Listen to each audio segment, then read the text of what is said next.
You're the God of the new thing. Here we're waiting for you now.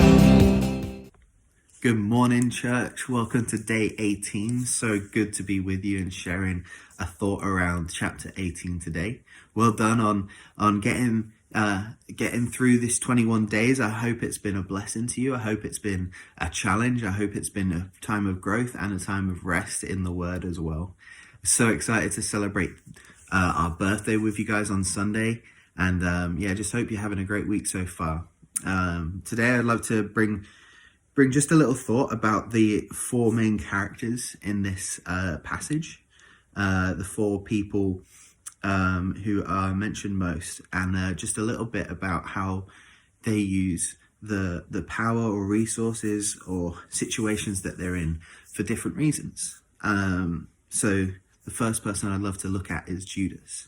Now, Judas has a really great relationship with Jesus. He is one of his 12 disciples.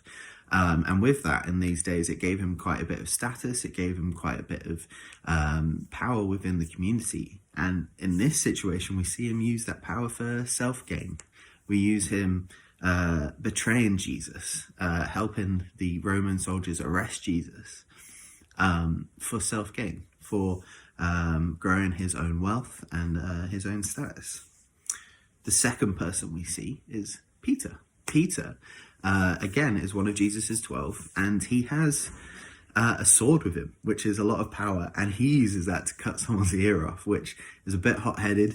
If someone did that today, it definitely would go a bit different than this. But in this situation, Peter had power, and he used it to get the right thing, but in the wrong way. He wanted Jesus's kingdom.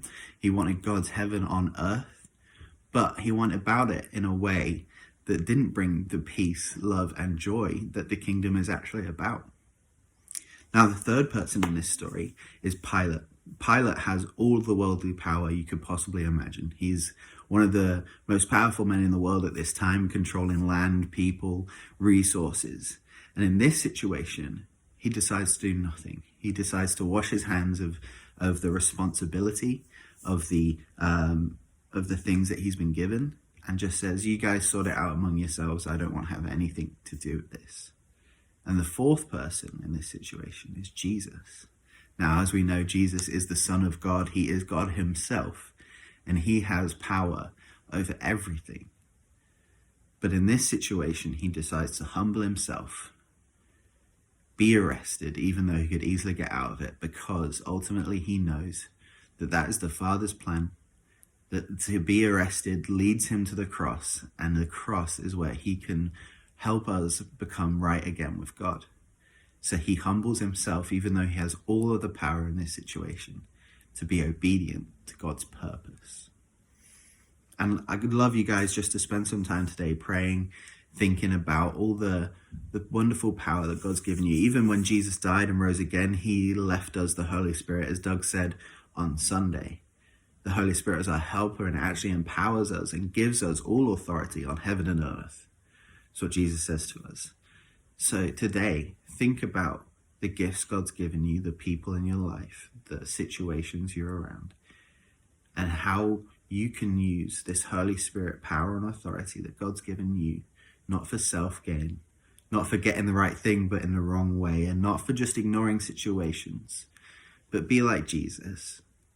Be obedient to God's plan and use that power for the purpose that he has entailed. Now, I hope you have a wonderful day. Pray a blessing over you and your families today, and see you on Sunday. God bless. It's a new thing.